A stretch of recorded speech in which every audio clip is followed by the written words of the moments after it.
अस्सलामु अलैकुम व रहमतुल्लाहि व बरकातुहू। अल्हम्दुलिल्लाह नहमदुहू व नस्तईनुहु व नस्तगफिरुहु व नु'मिनु बिही व नतवक्कलु अलैहि व नऊज़ु बिल्लाहि मिन शुरूरि अनफुसिना व मिन सय्यिआति अमालिना। من يهده الله فلا مضل له ومن يضلله فلا هادي له ونشهد أن لا إله إلا الله وحده لا شريك له ونشهد أن محمدا عبده ورسوله. قال الله تبارك وتعالى في كلامه المجيد والفرقان الحميد: فأعوذ بالله من الشيطان الرجيم. بسم الله الرحمن الرحيم. وبالوالدين إحسانا وبذي القربى واليتامى والمساكين إلى الآخر آية. صدق الله المولانا العظيم. وقال النبي صلى الله عليه وسلم: من كان آمن من يوم الآخر من كان آمن بالله واليوم الآخر من كان آمن بالله واليوم الآخر إلى جاره أو كما قال عليه الصلاة والتسليم. ভাই আমরা যারা ফাঁকা জায়গা সামনে দেখতে পাচ্ছি, সামনে এগিয়ে চলে আসেন ভাই, নাহলে আমাদেরকে উঠে বক্তব্য করতে হবে। আপনারা এগিয়ে উঠে আসেন, নাহলে উঠে বক্তব্য করতে হবে। ফাঁকা জায়গা রাখতে রাখো, ওই গেলে তো শয়তান বসে থাকবে, আর আপনারা যেই সময়টাই লাগাইছেন বেকার হয়ে যাবে। শয়তানে অনেক রকম চিন্তা ভাবনা মনের মধ্যে ভরে দেবে। উঠে চলে আসেন, এগিয়ে চলে আসেন, সামান্যটুকু জায়গা ফাঁকা রাখবেন না, উঠে চলে আসেন, এগিয়ে চলে আসেন ভাই।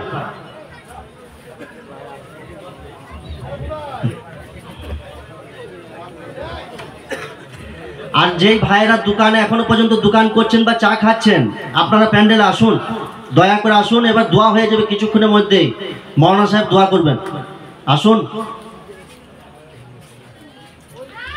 সমস্ত প্রশংসা, সমস্ত গণগান, সমস্ত গণকীর্তন সেই মহান করুণাময় রব্বুল ইজ্জতের জন্য, যিনি একাধারে চরম স্রষ্টা ও পরম প্রতিপালক।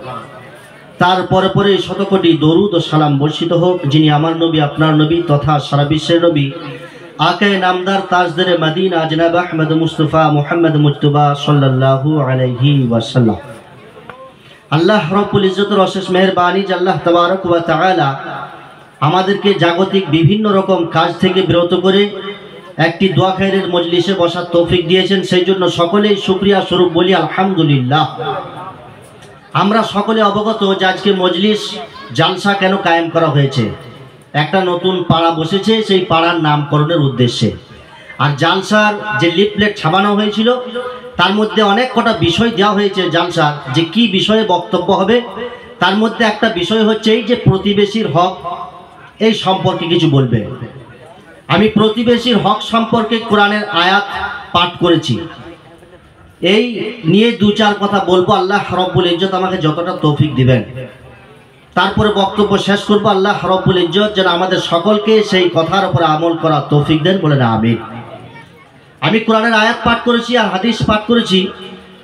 সর্বপ্রথম আমাদেরকে জানতে হবে যে প্রতিবেশী কারা, প্রতিবেশী কতদূর পর্যন্ত হয়, আর প্রতিবেশী কয় প্রকার হয়। কিতাবের মধ্যে আসছে, হয়তো হাসান রাদিয়াল্লাহু তাআলা আনহু বলছেন যে তোমার ঘর থেকে 40টা ঘর পর্যন্ত তোমার প্রতিবেশী। তোমার যেখানে ঘর, তোমার ডান দিকে 40টা, বাঁ দিকে 40টা, তোমার সামনে 40টা, পিছনে 40টা, এরা হচ্ছে তোমার প্রতিবেশী। এদের সাথে তুমি সৎ ব্যবহার করবে। কিরকম ব্যবহার করবে সেটা রাসূল সাল্লাল্লাহু আলাইহি ওয়াসাল্লাম বলেছেন, যে ব্যবহার তাদের সাথে এইরকম করবে। রাসূল সাল্লাল্লাহু আলাইহি ওয়াসাল্লাম হয়তো আবু যার রাদিয়াল্লাহু তাআলা আনহুকে বলছেন যে তোমার বাড়িতে যদি মাংস রান্না হয় তো তাতে একটু ঝোল বেশি করবে, পানি বেশি দিয়ে দিবে। বলে কেন?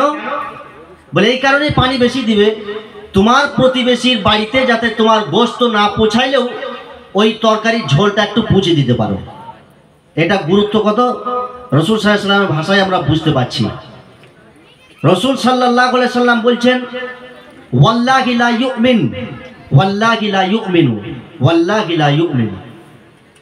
কসম খুদার করে বলছি, 3 বার কসম করলেন রাসূল সাল্লাল্লাহু আলাইহি সাল্লাম, আর বলছেন ততক্ষণ পর্যন্ত ওই ব্যক্তি পূর্ণ মুসলিম নয়, পূর্ণ ঈমানদার নয়, বলে যতক্ষণ পর্যন্ত তার হাত এবং মুখের দ্বারাতে তার প্রতিবেশী নিরাপদে থাকতে পারছে।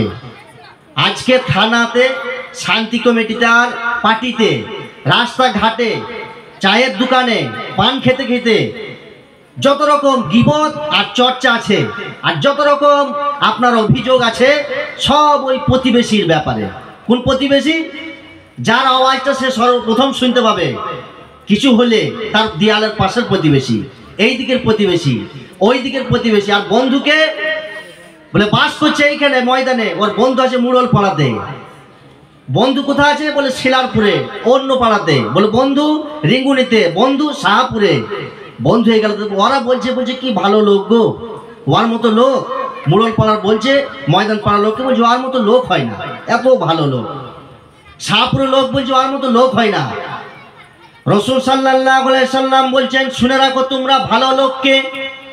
হাদিসের পাতা আজও সাক্ষী দিচ্ছে, 1400 বছর আগে রাসূল সাল্লাল্লাহু আলাইহি সাল্লাম বলে গেলেন, তুমি ততক্ষণ পর্যন্ত ভালো মানুষ যতক্ষণ পর্যন্ত তোমার দেওয়ালের পাশের ব্যক্তি তোমাকে বলবে ব্যক্তি ভালো মানুষ।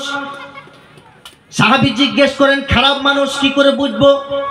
রাসূল সাল্লাল্লাহু আলাইহি সাল্লাম বলেন, ততক্ষণ পর্যন্ত তুমি বুঝে নেবে তুমি খারাপ মানুষ, তোমার দেওয়ালের পাশের ব্যক্তি যদি তোমার নামে অভিযোগ করে আর খারাপ কথা বলে, চিন্তা করবে তখন আমি খারাপ মানুষ। এর বিষয় অনেক রকম হয়ে যায়। মানাইতে চাই, মানে না, মানাইতে চাই, মানে না। পরিবেশে এবং এই যে সমাজে আর প্রতিবেশীর সাথে সব থেকে বেশি ঝামেলা কাদের কাছ থেকে বাঁধে জানেন? কি মনে হয় কাদের কাছ থেকে বাঁধে? সব থেকে বেশি পরিবেশে বা প্রতিবেশীর সাথে সব থেকে বেশি ঝামেলা কাকে নিয়ে হয়? মহিলাদেরকে নিয়ে। রাসূল সাল্লাল্লাহু আলাইহি সাল্লাম বলেন, আদ-দুনিয়া কুল্লুহা মাতা ওয়া খায়রুল মাতা ইমরাআতুস সালিহা। পৃথিবীর প্রত্যেকটা জিনিসই হচ্ছে দামি জিনিস। আপনারা যে বসে আছেন না, নামতে যে ঘাসগুলো দাবা গেছে, নামতে যে কাকড় পাথরগুলো পড়ে আছে, এগুলো আমরা বেকার জিনিস মনে করি। রাসূল সাল্লাল্লাহু আলাইহি সাল্লাম বলছেন, দুনিয়ার প্রত্যেকটা জিনিসই হচ্ছে দামি জিনিস। একটাও জিনিস বাজে এবং ফালতু জিনিস নয়, একটাও জিনিস নয়। গরুর পেটে গোলোচনা হয় জানেন? লাখ লাখ টাকা দাম। ওটার কাজ বুঝে গেছে মানুষ যে এটা কি কাজে লাগে। আর কিছু কিছু পাইকাররা ধরতে পারে যে গরুর পেটে গোলোচনা আছে কি নাই, ওরা ধারণা করতে পারে একটু। বলে কি হয়? বলে গরুটা তড়াম করে নেমে যায় পানিতে, আর পানিতে গাটা ডুবিয়ে থাকে, তারপরে খুব লাফায়। গোলোচনা মানুষের পেটেও হয় জানেন? হ্যাঁ, মানুষের পেটেও হয়। পিত্তির থলেতে পাথর হয়েছে না, ওটা কি মানুষের? যখন ওই পিত্তির থলেতে পাথর চলে আসে, পাথরটা যখন বড় হয়ে মুখের মধ্যে লেগে যায়, আস্তে আস্তে পেটের মধ্যে ব্যথা শুরু হয়ে যায়। ব্যথায় সে কাতর হয়ে পড়ে, পেটটাকে এদিকে ওইদিকে ঘুরাইতে থাকে, করট ঘুরতে থাকে, ব্যথাতে কাতর হয়ে থাকে। গরুটা তার বলতে পারে না যে পেটে ব্যথা হচ্ছে আমার, ও তখন পানি দিয়ে যে নেমে যায়, ও তখন লাফায়। এই মানুষ বলতে পারে পেটে ব্যথা হয়েছে। ওই সেম জিনিস এবার মানুষের পেটের পাথর কি হয়ে গেল? যখন পেট থেকে বার করে দেয়, ডাক্তার ওকে একটা কেরিতে ভরে বলে এটা তোমারা দেখো নিয়ে যাও। কেন? বলে ওটার দাম এখনো বুঝতে পারে নাই। যেদিন বুঝে নেবে যে এই জিনিসটাও ফালতু নয়, বড় দাম হবে, তখন লোকে বলবে গরু ওই ছেলেটার প্রতিবেশীরা তখন বলবে, বলে ওর ছেলের পেটে কত পাথর হচ্ছে গো, আমার ছেলের পেটে একটাও পাথর নাই, আমার ছেলেটা কি আল্লাহ দেখতে পাই না? সেদিন বলবে। যেই দিন বুঝতে পারবে আমার ঘরের নেই পড়ে থাকা একটা পাথর, সাদা চকচকে চকচকে, ছেলেটা নিয়ে খেলছিল, একদিন তার বাড়িতে জহরি প্রবেশ করেছে, কারণবশত চোখে পড়েছে জহরির পাথরটা, বলে এটা তুমি আমাকে বিক্রি করো। বলে এটা আমরা টপা ঢাকা দিই, এটা কেন বিক্রি করবো? টপা ঢাকা দিই এটা। মা বলছে এটা টপা ঢাকা দিই, টপা আসে ছা। বলে টপা ঢাকা দিও? বলে হ্যাঁ। ও তো জানে না যে এই জিনিসটা কি জিনিস, পড়ে আছে, কাদাতে পড়ে আছে। বলছে এই শোনা, এটা দাম দিছি তোমাকে। বলে কত? বলে 5000 টাকা লিও। মেয়ে ছেলে বুদ্ধি দেখেন, ও তখন বুঝে নিয়েছে যে আমার টপা ঢাকার যে পাথর সাধারণ পাথর নয়। বলছে না গো, বিকবো না, বিকবো না, বিকবো না পাথর। বলে 10,000 দেবো, বলে তাও বিকবো না। বলে 20,000। তখন ও বুঝে নিয়েছে কোথায় যাবে যাক। যখন বলতেছে 20,000, যদি বলতো যে পাথরটা দাও হু, আমি একটু কাজে লাগাবো, দিয়ে দিত, পয়সা কথা চলে এসছে, বুঝে নিয়েছে এটা দাও। ওর বুদ্ধি তো মেয়ে ছেলে। তারপরে বুঝতে পারলে ওর স্বামী এলো, বলে পাথর কিন্তু ওকে বিকবো না। আরো জহরির কাছে যখন দেখাইলে ধরা পড়লো পাথরটা ছিল হীরা। বলে ও কত বলেছিল? বলে 5,000, 10,000, 20,000। যেই জহরির হাতে পড়ে গেছে, ও বলছে আমার সমস্ত জমি জমা, ব্যাংকের যত টাকা আছে সব নিয়ে চলে যাও, আমার স্ত্রীর যত গহনা আছে সব খুলে নিয়ে চলে যাও, এই পাথরটা দিয়ে যাও। যে যে দামটা বুঝে সে সঠিক লাগাইতে পারবে। বলার উদ্দেশ্য হচ্ছে যে যে জিনিসের দামটা জানে সঠিক বুঝতে পারবে। আর দুনিয়া কুল্লুহা মাতা, আজকে যদি বুঝতে পারতাম ঘাসগুলোর দাম কি, এখানে যদি কোনো হাকিম সাহেব থাকতো তো বুঝতে পারতো কোন ঘাসের দাম কি। বাবা ঘাসটাই বসে শেষ করে দিয়েছো, আমাদের কাছে দাম নাই।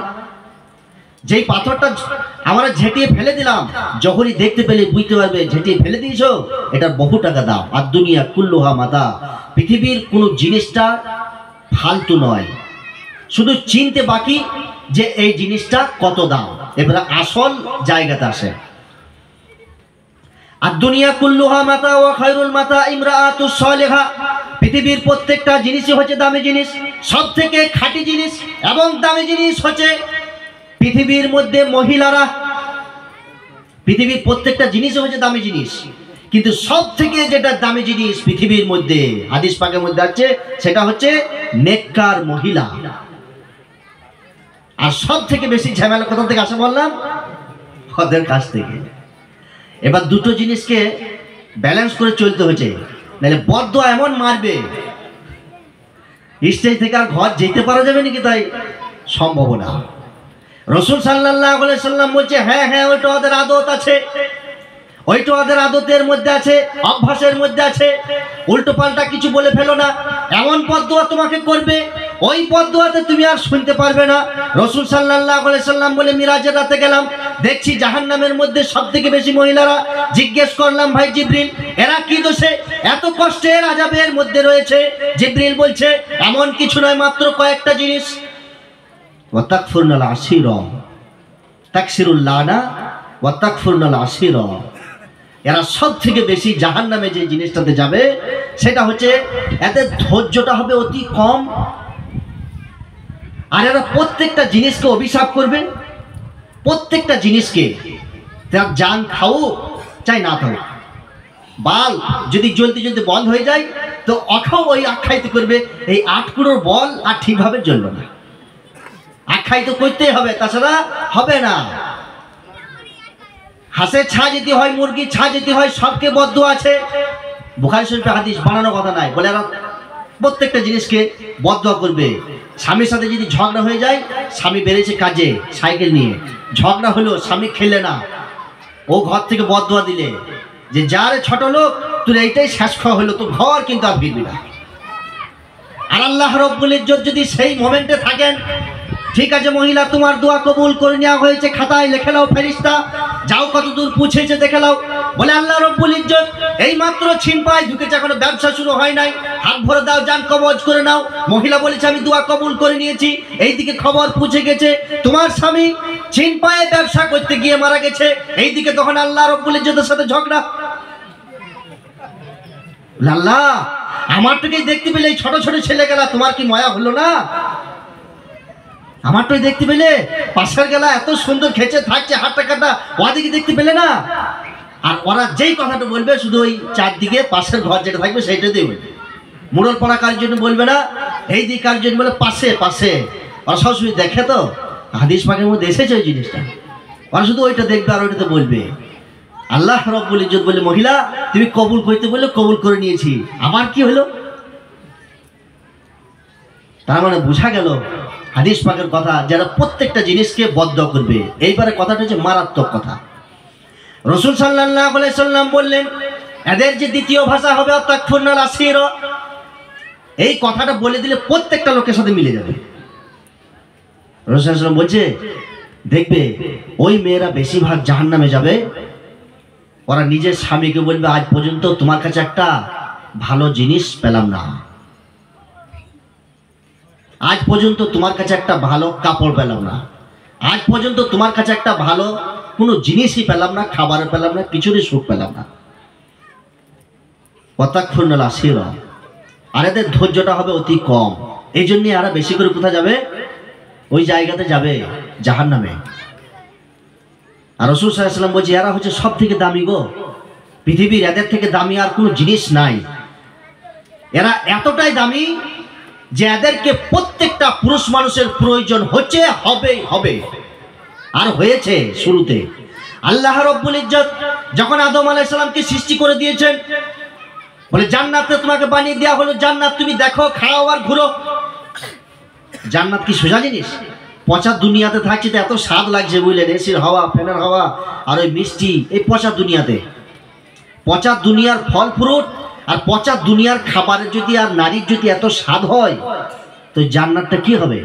আল্লাহ রাব্বুল ইজ্জত যে জান্নাত বানিয়েছেন, রাসূল সাল্লাল্লাহু আলাইহি সাল্লাম বলছে, না না, আজ পর্যন্ত কোনো কান পরিপূর্ণ শুনতে পারে নাই, আজ পর্যন্ত কোনো চোখ সেই জিনিস দেখে নাই, আজ পর্যন্ত কোনো অন্তর সেটাকে ভাবনার মধ্যে আনতে পারে নাই, এটা হলো জান্নাত। এইরকম জিনিস ওই জায়গাতে আদম আলাইহিস সালামকে রেখে দিয়ে বলছে, যাও ঘুরো, খাও, পান করো, থাকো জান্নাতে, ঘুমো।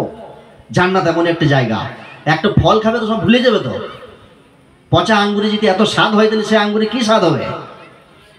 কিন্তু আদম আলাইহিস সালামের মন জান্নাতে টিকে না।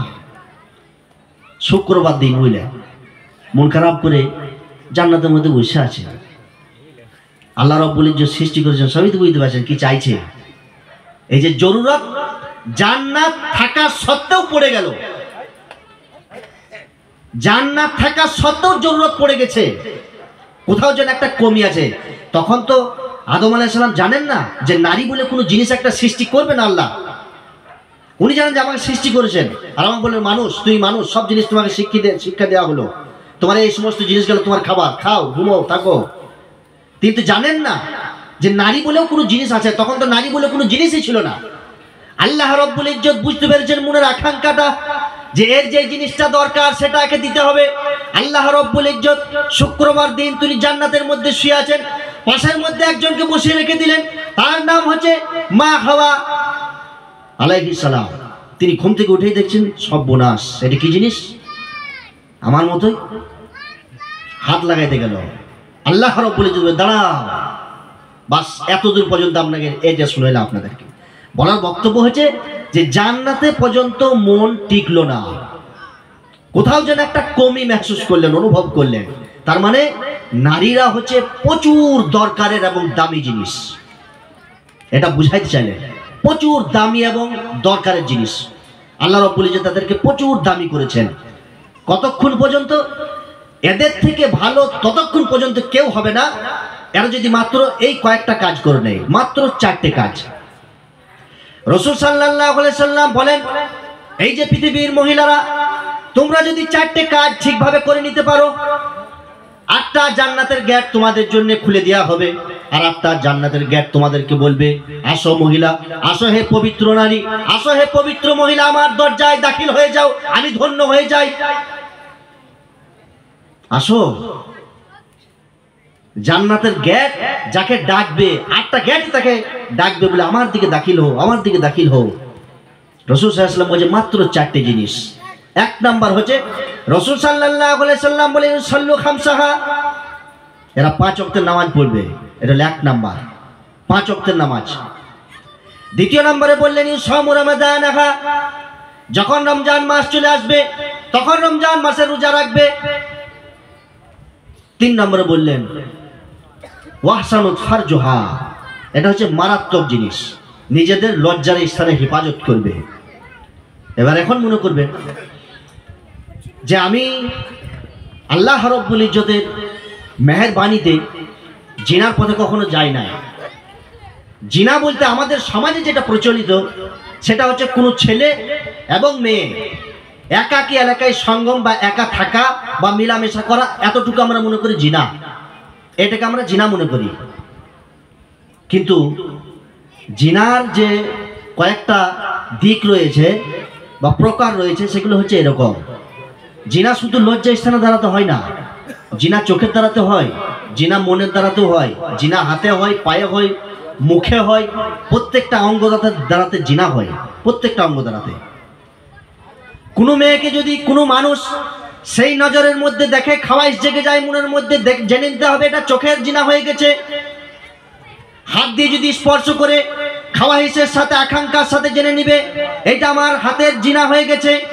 মন দিয়ে যদি তার চিত্র দিমাগের মধ্যে অঙ্কন করে নঙ্গন ভাবে জেনে নিবে যে আমার মনের জিনা হয়ে গেছে। ওয়াহসানুত ফারজুহা, রাসূল সাল্লাল্লাহু আলাইহি ওয়াসাল্লাম বললেন যে লজ্জা স্থানে হেফাজত করবে। বিষয় হচ্ছে মেয়েদের লজ্জা স্থান মাথার চুল থেকে নিয়ে একদম পা পর্যন্ত, গায়ের মুহরিমের কাছে যাদের সাথে বিবাহ করা জায়েজ, এদের সামনে এদের আওয়াজ থেকে নিয়ে মাথার চুল থেকে নিয়ে একদম পা পর্যন্ত গোটাটাই হলো লজ্জা স্থান। বুঝতে পারছেন মেয়েরা কত দামি?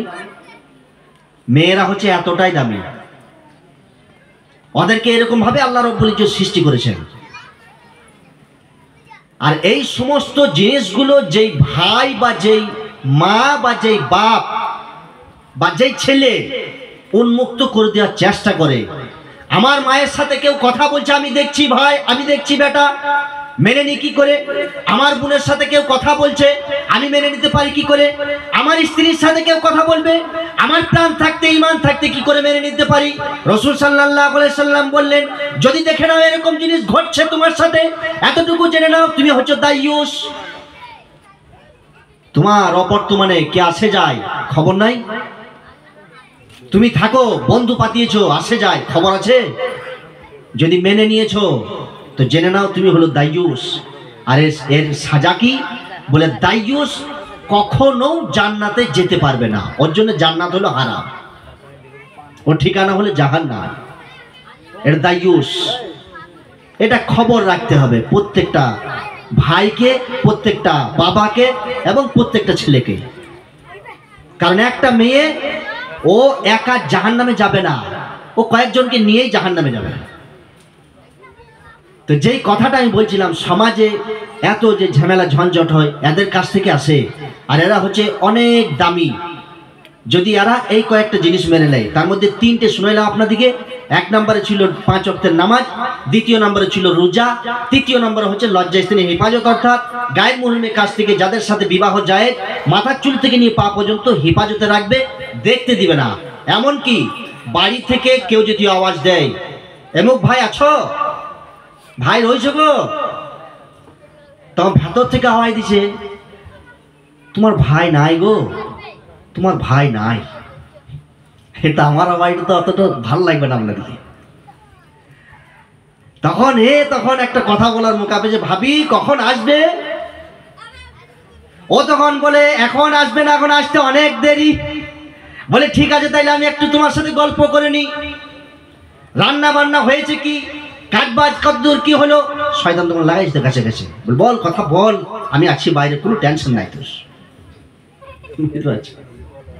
এই তো অবস্থা। আল্লাহ রাব্বুল ইজ্জত একটা নির্ধারণ করে দিয়েছে, দেখো তুমি মহিলা একা যদি বাড়িতে থেকে যাও, বাইরে থেকে যদি আওয়াজ পৌঁছায়, আছে কেউ বাড়িতে, কর্কশ আওয়াজে তুমি জবাব দিবে, যদি জবাব দেওয়ার মতন হয়ে থাকে। আর যদি মনে করো যে দেওয়ার দরকার নাই, পালিয়ে যাবে।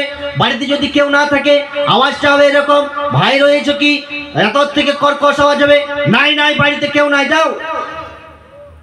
ও যেন বুঝালে কি বাবার সাথে সংসার করে কি করে গো।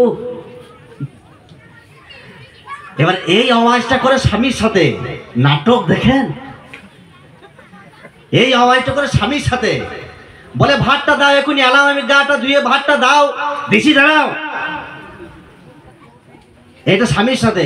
আর পাড়ার লোকে বলে ভাবি এক কাপ চা খাবে না, এসো, আসো না তো তুমি আসো আমাদের ঘর, এসো। গোটাটা উল্টে গেল। আল্লাহ রাব্বুল ইজ্জত বললে এটা উল্টে দাও, সমাজ যদি ভালো চাও এটা উল্টে দাও।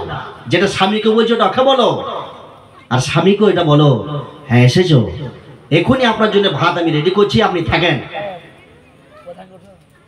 এটা 3 নম্বরে। 4 নম্বরে এটা আসছে। রাসূল সাল্লাল্লাহু আলাইহি সাল্লাম বললেন 4 নম্বর হচ্ছে মহিলাদের জন্য তিন নম্বরে হলো আহসানুত ফারজাহা, চার নম্বরে বলে ওয়াতা আতবালাহা, নিজের স্বামীর আনুগত্য করবে, নিজের স্বামী যখন যেটা বলবে শুনে নেবে। ইসলামের যদি কোনো দিক হয় সেটা শুনবে, বলে কোরআন পড়তে লাগবে, নামাজ পড়তে লাগবে, রোজা রাখতে লাগবে। এমনকি তরকারি রান্না করছে, এমত অবস্থায় স্বামী যদি ঘরের মধ্যে ডেকে ফেলে, বলে ছেড়ে দাও তরকারি, স্বামী ডাকছে, শুনে এসো। তরকারি পুড়ে যা, কার পুড়বে? যে ডাকছে তারই তো পুড়বে। স্বামীকে এত অপরে রাখা হয়েছে, কোনো স্ত্রী যদি মারা যায় আর এমত অবস্থা তার স্বামী যদি তার উপরে অসন্তুষ্টি ছিল, ওর হাসর যে কি হবে সেই দিনই বুঝতে পারবে। ওর হাসর কি হবে সেটা সে সেই দিনেই বুঝতে পারবে। কারণ হচ্ছে স্বামীদেরকে এমন দায়িত্ব আল্লাহ রাব্বুল ইজ্জত দিয়েছেন যেটা মহিলাদেরকে দেন নাই। অত লোন কে করতে বলছে? বলে দেখো পাশের বাড়িতে সাবমার্শালটা কেমন করলে? বলে আমি কাপড় বিছে খাই রে, কিছুদিন দেরি হবে। বলে না না না, ব্যবস্থা করে নিয়েছি। বলে কি হলো? বলে আজকে বিকেলের মধ্যে লোক আসবে বন্ধন ব্যাংক থেকে, তোমাকে দরকার নাই, মহিলাদেরকে দেবো বলেছে, যা দিবার। বলে কে নিয়ে এলো? বলে পাড়ার আমাদের মুখ বোন। বলে বেশ ঠিক আছে, ঠিক আছে, কোনো অসুবিধা নেই। বলে কত লাগবে? বলে 30,000। বলে সপ্তাহে? বলে এত টাকা করে দিও। কাণ্ড দেখে, স্বামী নাই, ও নিয়ে যায় স্ত্রীর কাছ থেকে এসে। প্রথম কথা হচ্ছে ও যে বাড়িতে আসছে, এই জুয়া আসার একটা ব্যাপার। আর দ্বিতীয় নম্বর কথা হচ্ছে এই যে দায়িত্ব আর উপরে, এটা কে দিলে ওকে যে তোমাকেই করতে হবে? কে দিয়েছে দায়িত্বটা? আর সর্বপ্রথম যে কথাটা হবে সেটা হবে এই যে আল্লাহ রাব্বুল ইজ্জত কালাম পাকের মধ্যে বলে দিয়েছেন যে রিবা এটা হচ্ছে পুরোপুরি হারাম। তুমি দাও চাই নাও, তুমি নিয়েছো 30,000, যখন দিবে তখন দেখবে যে ওটা 40,000 কিংবা 60,000 পৌঁছে গেছে। এটা তো ইসলাম হারাম করে দিয়েছে, এটা তুমি কোথা থেকে কি করবে? বলে অত দেখতে গেলে হবে? বলছে পিয়াসে মরে গেছি, পাশের ঘরে পানি দেয় না, পাশের ঘরে ইমাম সাহেব দোয়া করে দিয়েছে, আমার দোয়া করে আসি, জোরে জোরে দোয়া করেছে, আল্লাহ এই যে সাবমার্শাল বসাইলে তোমার বিরাট বড় পানিতে একটা নিয়ামত, এর যদি তুমি বিচার চাও কাল কিয়ামতের দিনে বিচার দিতে পারবো না, তবে এই বাড়িওয়ালাকে তৌফিক দিও যেন পাশের বাড়িতে বা পাড়া প্রতিবেশীকে পানি দিয়ে যেন সবে দারাইন হাসিল করে, নেকি হাসিল করে। তখন বাড়িওয়ালা তখন কি বলে জানেন? আমিন। নিঃশ্বাসে বলে, আমি বলি জাগো পানি দিও সবাইকে। বলে জি আমি তো একদম লাগিয়ে নিয়ে রেখে দেবো, যে যত নিতে পারে। যেমনি পাথরটা কেটে গেল, বুঝলেন, পাথরটা যেমনি কেটে গেছে দিমাগ তেমনি চেঞ্জ হয়ে গেছে। শুধুমাত্র 2 দিন কিংবা 1 দিন, তারপরে বলছে ও বিল উঠে না, নাকি বিল উঠে না। এই তো অবস্থা। রাসূল সাল্লাল্লাহু আলাইহি সাল্লাম বলছে তুমি ততক্ষণ পর্যন্ত মুমিন হবে যতক্ষণ পর্যন্ত দেখবে যে তোমার পাশে যে প্রতিবেশী রয়েছে সে কি পেট ভরে খেতে পেরেছে, তুমি পেট ভরে খাবার খেয়ে নিয়েছো, তার কি খবর নিয়েছো পেট ভরে খেতে পেরেছে কিনা। যদি দেখেছো তুমি খেয়ে নিয়েছো, ভুকা আছে, তুমি প্রকৃত মুসলমান নও, প্রকৃত মুসলমান নও, প্রকৃত মুসলমান নও। ওই জন্য ইবরাত লিন্নাস, মানুষের শিক্ষার জন্য একটা ঘটনা লিখেছে, বুঝলেন, যে এক ব্যক্তি, বহুদিন পূর্বের ঘটনা, এক ব্যক্তি ওই সকাল হতো আর মাঠে চলে যেত। ওই মাঠে চুটাইতে চুটাইতে একদিন একটা পাথরে লেগেছে আর ফাওড়াটা গিয়ে, আর যেমনি পাথরে লেগেছে ওখান থেকে ধুমো বেরিতে আরম্ভ করে দিয়েছে। পাথরে লাগার সাথে সাথে ধুমো বেরিতে আরম্ভ হয়ে গেছে পাথরে। ও ফাওড়া ছেড়ে দিয়ে দূরে দাঁড়িয়ে দেখছে, খানিকক্ষণের মধ্যে ওখান থেকে একটা দৈত্য জিন বেরিয়েছে, বুঝলেন। জিন বেরিয়ে বলছে আসসালামু আলাইকুম। বলে কি চাই তোমার? আমি তোমার একটা জিন, তুমি যা বলবে তাই হবে। বলো আমার তো এরকম জিনিস দরকার ছিল, আমার অনেক কিছু দরকার ভাই, এই সকাল বলতে এসে মাঠে কাজ করি, আমার অনেক কিছু দরকার। বলে ঠিক আছে বলো কি দরকার। বলে আমার ঘর দরকার, গাড়ি দরকার, বাড়ি দরকার, অনেক কিছু দরকার। আমার স্ত্রী যে কত কি দরকার ঘরকে গেলে ওইটাও বুঝতে পারবে, ওর আরো বেশি দরকার। বলে বেশ বেশ ঠিক আছে, তবে একটা শর্ত আছে। বলে কি? বলে তুমি যা দরকার বলবে তোমার হবে, কিন্তু তোমার প্রতিবেশীতে দেখবে ডাবল হয়ে গেছে। তুমি বলবে একটা ঘর চাই 1 তাল্লা, তখন তোমার পাশের ঘরটা দেখবে 2 তাল্লা হয়ে গেছে। ও তখন বলে ঢুকে যাও ঢুকে যাও, আমি ভাঙা ঘরে বাস করে ঢুকে যাও। বলে না, আমাকে যখন দেখা তুই পেয়েছিস আমার ঘরে নিয়ে এমন জায়গাতে রাখ যেখানে আমাকে কেউ আর ডিস্টার্ব না করে, আর যখনই আমাকে ডিস্টার্ব করবে আমি কিন্তু বেরিয়ে যাব। বলে বেশ ঠিক আছে। ও যত্নের সাথে পাথরটাকে নিয়ে ওর স্ত্রীকে বলছে, তোকে পাথরটা এখানে রেখেছি, কেউ যেন কখনো না লাড়ে, আর জিন্দিগিতে ঘষে তো কখনোই দিও না, কারণ ঘষা হবে না ওটা। বলে কি ব্যাটা ওটা? বলে ওটা তোমার দিকে শুনানো যাবে না, বাস মেয়েদিকে এতটা বলে দিবেন, এতটা বলে দিলে কাফি। বলে এটা কি ব্যাটে? বলে এই জিনিসটা বলা যাবে না, আর এই জিনিসটা করো না, নামটা করে দিই। বলে ঘষো না। বলে ঠিক আছে, তুমি একবার সকালে মাঠটা যাও। তারপরের দিনে সকালে মাঠ গেছে, ও বিসমিল্লাহ বলে আস্তে করে নামিনে ও ঘষতে আরম্ভ করে দিয়েছে। যেমনি ঘষে দিয়েছে ধুমো উঠে গেছে, আর জিন এসে হাজির সামনে। বলে আসসালামু আলাইকুম। বলো কি দরকার? ও সরে চলে গেছে, ভয়ে বলছে আমি জানি না গো, আমি জানি না, স্বামী নাই, মাঠ চলে গেছে, আমার ভুল হয়েছে, ঢুকে যাও ঢুকে যাও ঢুকে যাও। বলে ভয় নাই ভয় নাই, আমি তোমাদের বন্ধু জিন, কি চাই বলো। বলে তুমি সব কিছু দিও? বলে হ্যাঁ। বলে গলার, নাকের, কানের, পায়ের, বলে তোমার গোটা শরীরটাকে আমি সোনা দিয়ে ঢেকে দেবো। তখন আর ভয় কোন দিকে উড়ে গেছে বুঝলেন। বলে আমার একটা ঘর দরকার, সর্বপ্রথম ঘরে এখানে বাথরুম হবে, এখানে কিচেন রুম হবে, এইখানে গেস্ট রুম হবে, এখানে দুটো বেডরুম হবে, এইখানে সোনার জিনিস সাজানো থাকবে, এইখানে আলমারি থাকবে, আর আমাকে গোটায় সোনা দিয়ে ঢেকে দাও, দাও তাড়াতাড়ি দাও। ও জানে না পাগল লোক, ঘষতে মানা করছে আমাকে, একদম বুদ্ধি নাই। বলে একটা শর্ত আছে। বলে শর্ত শুনতে চাই না, তোমার যা শর্ত আছে থাকবে, আগে গেলে করে দাও, তাড়াতাড়ি করে দাও, করে দাও তাড়াতাড়ি। বলে বেশ ঠিক আছে, নাও তোমার একতলা ঘর। বলে হ্যাঁ হয়ে গেল, সাথে সাথে হয়ে গেল। বলে তোমার এত শোনা? বলে দেখে লাও গা। বলে আলমারি, বলে সব জায়গায় জায়গায় লেগে গেছে। ও ঘরটা ঘুরে ঘুরে দেখছে আর আনন্দ করছে যে স্বামী আইবে আর ওকে আমি সারপ্রাইজ দেবো, আর ও যে সারা জীবন বোকা ছিল এটা প্রমাণ করবো আজকে, এটা যে প্রমাণ করে দেবো।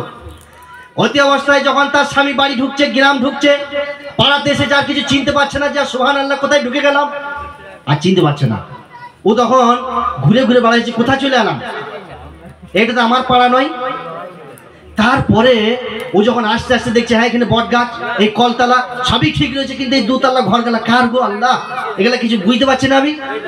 সাথে সাথে ঘরের কাছে যাওয়ার পরে দেখছে আমার ভাঙা চাল চুল এখানে নাই, একটা একতলা ঘর রয়েছে খুবই সাজানো, আর স্ত্রী সোনা পরে বাইরে দাঁড়িয়ে আছে।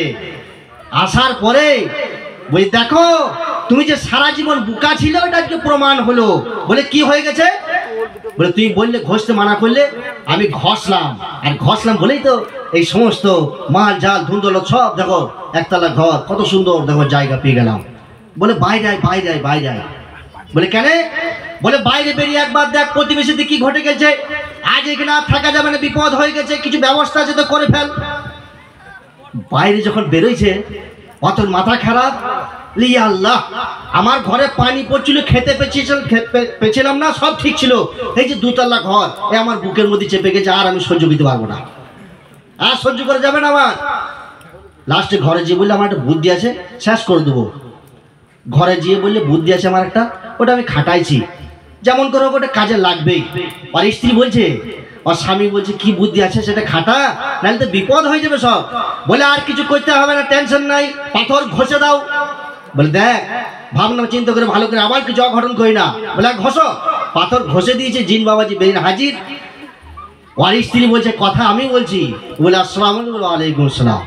বলছে জিন বাবাজি আর কিছু লাগবে না, তোমাকে একটা জিনিস করে দাও, সব ঠিক হয়ে যাবে। বলে দয়া করে তুমি আমার আর আমার স্বামীর একটা চোখ কানা করে দাও, আর কিছু করতে হবে না, সারা জীবন তোমাকে ওইখানে রেখে দেবো। বলে তাই নাকি? বলে বেশ এলো করে দিয়েছে। আর যে ওর চোখ কানা হয়ে গেলে যখন ওর যখন একটা হবে তোমার প্রতিবেশী কটা হবে? হায় হায় হায়, এত খুশি তখন বুঝলেন যে মাল জাল সব আমাদের, গোটা পাড়া আমাদের, গোটা প্রতিবেশী আমাদের, আর কেউ কই তো সব অন্ধ হয়ে বসে আছে। তো প্রতিবেশী লোকরা বলছে সব বুনাস, কি আজাব ঢুকলো গো, কি আজাব ঢুকে গেল। এতে জানে না যে মেয়ে ছেড়েতে কলকাঠি লেড়ে দিয়েছে, বিপদ করে ছেড়ে দিবে। তো সম্মানিত সুধী, কথার ছলে বক্তব্যের মাধ্যমে বোঝানোর উদ্দেশ্য ছিল এটা, এরা হচ্ছে পৃথিবীর সব থেকে দামি জিনিস, উৎকৃষ্ট জিনিস, যদি 4টে কাজ করে নিতে পারে। এরা হচ্ছে পৃথিবীর সব থেকে নিকৃষ্ট জিনিস। যদি এরা ওই জিনিস কটা থেকে সরে যায় এবং স্বামীকে এই কথা শুনিয়ে দেয়, এদের থেকে খারাপ জিনিস আর পৃথিবীতে কিছুই হবে না। আমার যে মায়েরা আজকে এসেছি আর যে ভাইয়েরা বাবারা এসেছি, ঘরে যে আমরা সকলকে তালিম দিই যে মেয়েরা তোমরা সর্বপ্রথম 5 ওয়াক্ত নামাজ পড়ো, তারপর তোমরা রমজান মাসে রোজা রাখো, তারপর তোমরা নিজের লজ্জা স্ত্রীর হেফাজত করো, তারপরে তোমরা নিজের স্বামীর কথা শুনো। বাস এই কটা কাজ করো, ঘরে বরকত ফিরে আসবে, পাড়া প্রতিবেশীতে শান্তি ফিরে আসবে, সব জায়গায় সবাই সবারই কথা শুনবে, আর মনের মধ্যে একটা আনন্দ আসবে, প্রতিবেশীর সাথে মহব্বত করতে মন যাবে। আল্লাহ রব্বুল ইজ্জত আমাদের সকলকেই এই গুটি করে কথার উপরে আমল করা তৌফিক দেন, বলেন আমিন। ওয়া আখিরু দাওয়ানা আলহামদুলিল্লাহি রাব্বিল আলামিন।